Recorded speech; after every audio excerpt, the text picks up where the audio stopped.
अगर कोई इंसान बहुत ज्यादा मुस्कुरा रहा है, उसके चेहरे पर हमेशा मुस्कान बनी हुई है, तो इसका मतलब ये नहीं है कि उसकी जिंदगी में संघर्ष नहीं है, स्ट्रगल नहीं है, दुख नहीं है। इसका मतलब ये है कि उसका भरोसा ऊपर वाले पर, प्रभु पर, भगवान पर बहुत ज्यादा है।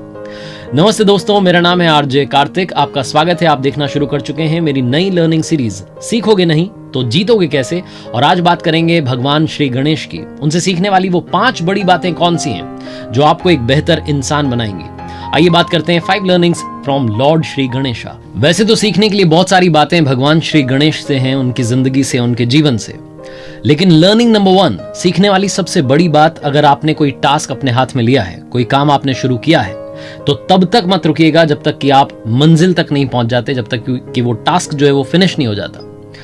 एक कथा है कि महर्षि वेदव्यास जी ने जब महाभारत लिखना शुरू किया तो वो चाहते थे कि भगवान श्री गणेश उसे लिखें। और जो बात हुई वो ये हुई कि महर्षि वेदव्यास जो है वो एक के बाद एक श्लोक बोलते जाएंगे नॉन स्टॉप, बिना किसी पॉज के। और भगवान श्री गणेश ने कहा कि ठीक है, आप बोलते जाइएगा, मैं लिखता जाऊंगा, और तब तक लिखूंगा जब तक कि ये महाभारत जो है ये पूरी नहीं हो जाती। महाभारत को लिखने की बात थी, इतना बड़ा काव्य, इतना बड़ा शास्त्र उन्होंने लिखना शुरू किया। लेकिन शायद नीति में कुछ और था। जो वो लिखने लगे भगवान श्री गणेश, तो लिखते लिखते बीच में उनकी कलम टूट गई, उनका पेन टूट गया। अब पेन टूट गया तो क्या किया जाए। उन्होंने वहीं पर अपना एक दांत तोड़ा और दांत से ही लिखना शुरू कर दिया। इसीलिए उन्हें एक दंत भी कहा जाता है। एक दंत क्यों कहा जाता है, इसके पीछे बहुत सारी कथाएं, उनमें से एक कथा ये है। लेकिन ये जो कहानी है ये हमें सिखाती है कि जिंदगी में अगर कोई टास्क हमने अपने हाथ में ले लिया, हमें लगता है कि हमने काम करना शुरू कर दिया है, तो फिर तब तक मत रुकिएगा जब तक कि वो पूरा ना हो जाए। चाहे उसमें कितनी भी मुश्किलें आ जाए, एक हल्की सी मुस्कान के साथ आगे बढ़ते चलिएगा। लर्निंग नंबर 2, MBA में पढ़ाया जाता है। जब आप मार्केटिंग की पढ़ाई करते हैं तो कहते हैं कि optimum use of available resources. जितने रिसोर्सेज आपके पास में हैं उनका आप सही इस्तेमाल करें और जिंदगी में आगे बढ़ें। लर्निंग नंबर 2 भी यही सिखाती है। सीखने वाली इस लर्निंग में बहुत सारी बातें हैं।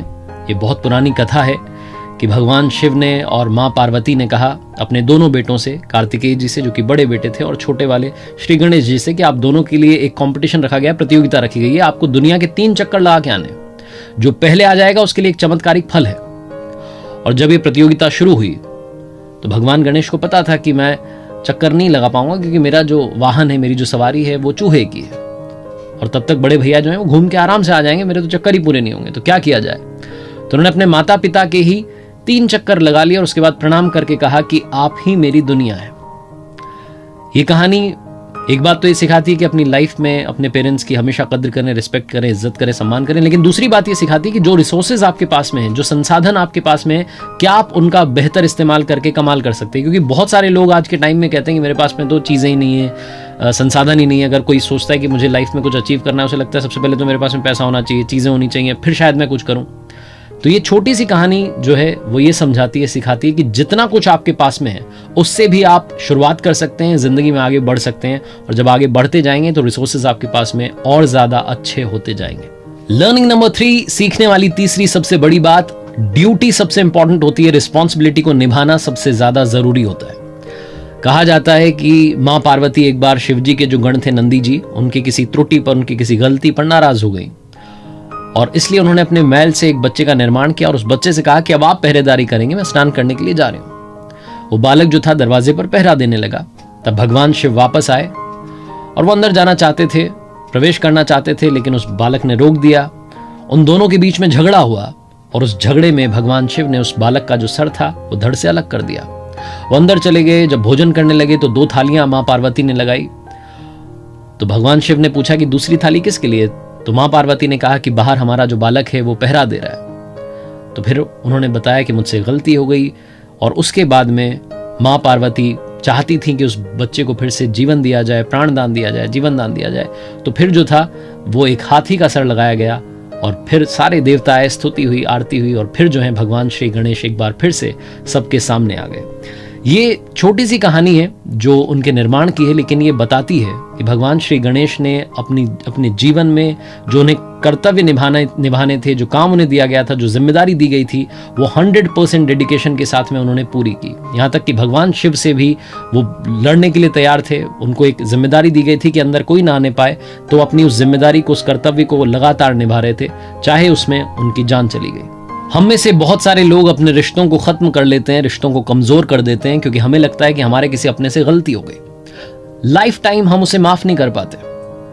और ये माफ नहीं कर पाना, ये बहुत लोगों की कमजोरी होती है।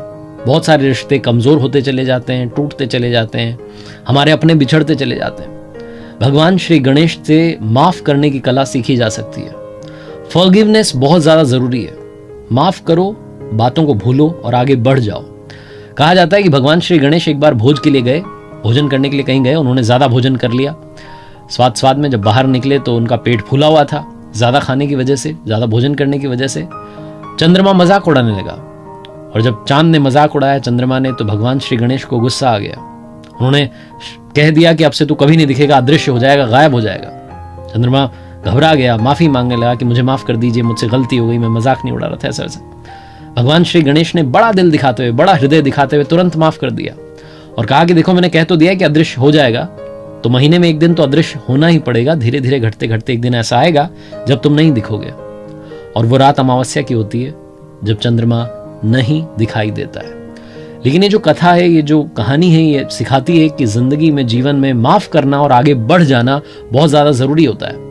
कई बार हम वो माफ नहीं करते हैं और वो बोझ लेकर के चल रहे होते हैं, रिश्तों को खत्म करते चले जाते हैं कि मेरा इससे क्या काम है, चलो हटाओ, आगे बढ़ो।